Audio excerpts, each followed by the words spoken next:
સમાચારની દુનિયામાં હંમેશા અગ્રેસર રહેતું ઝી 24 કલાક અનેક પુરાવા આપે છે કે લાઈવ રેડ કરે છે, બોગસ તબીબોને પકડે છે, બોગસ હોસ્પિટલને ખુલ્લી પાડી છે, તેમ છતાં પણ જાડી ચામડીના અધિકારીઓ કોઈ કાર્યવાહી નથી કરતા।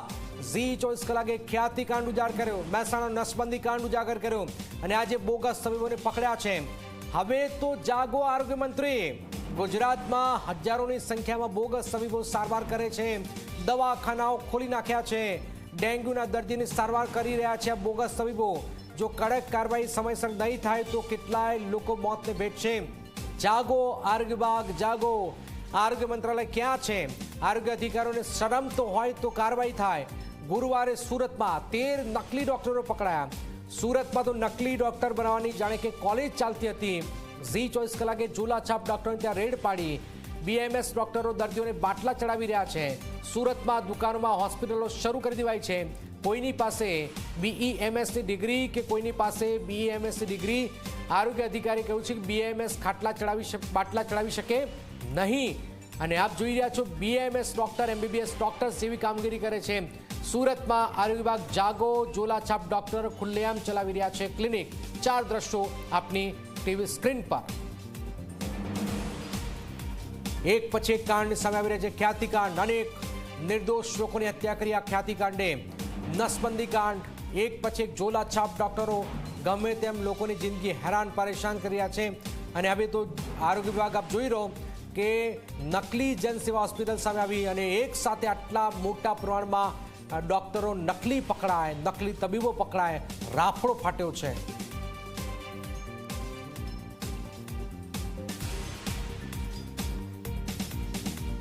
છો અહીં ખાસ કરીને ઓમ સાઈ ક્લિનિક, ખાસ કરીને તેની જો ડિગ્રીની વાત કરીએ તો બીએમએસ એટલે કે હોમિયોપેથિક દવા આપી શકે છે, પરંતુ આપ જોઈ શકો છો ફેમિલી ફિઝિશિયન અને સર્જન આ બંનેનો ઉલ્લેખ અહીં કરવામાં આવ્યો છે। એટલે કે આપ જોઈ શકો છો ડિગ્રી ના હોવા છતાં સર્જનનું બોર્ડ મારી દીધું છે અને આ ગરીબ લોકોના સ્વાસ્થ્ય સાથે ચેડા કરવામાં આવી રહ્યા છે। આપણી સાથે તબીબ જોડાયા છે, તેમની સાથે આપણે વાતચીત जी डिग्री है हमारी पास, डिग्री है।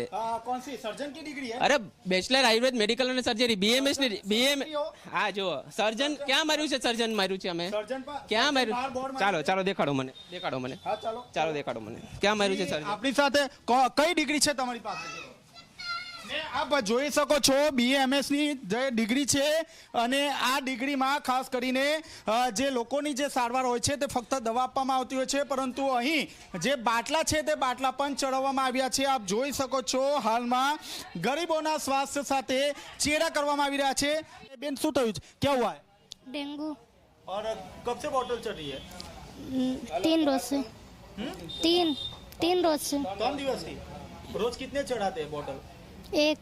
और कहाँ इलाज करने आए हो? यहाँ कहाँ? कैलाश चौपड़ी। जी क्या हुआ है? बुखार लगा है। और कितने दिन से यहाँ पे चढ़ रहा है वो? फर्स्ट चल रहा है।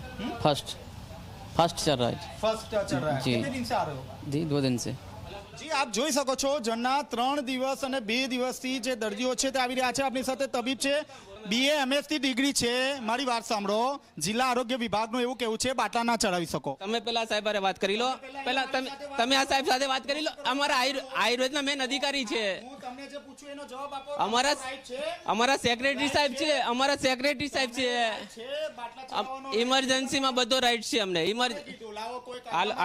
ચાલો દેખાડું। આપ જોઈ શકો છો આ રીતે બીએમએસ ની જે ડિગ્રી છે તે ડિગ્રી વાળા જે તબીબો છે તે તબીબો આ રીતે આપ જોઈ શકો છો આયુર્વેદિક દવાની સાથે એલોપેથિક જે દવાઓ છે તે પણ અહીં આપવામાં આવી રહી છે અને ક્યાંક ને ક્યાંક કાયદાનો જે પાઠ છે તે મીડિયાવાળાને હવે તેઓ અહીં બતાવી રહ્યા છે। આપ જોઈ શકો છો જે નાની જે દુકાન છે તે દુકાનની અંદર આ રીતે જે ક્લિનિક છે તે ક્લિનિક ખોલી દેવામાં આવ્યું છે। કેટલા દિવસથી 12 વર્ષથી આ પ્રભુ 12 વર્ષથી આ ડિગ્રીમાં જો અમને હાઈકોર્ટમાંથી ઓલો આવી આ વાંચો।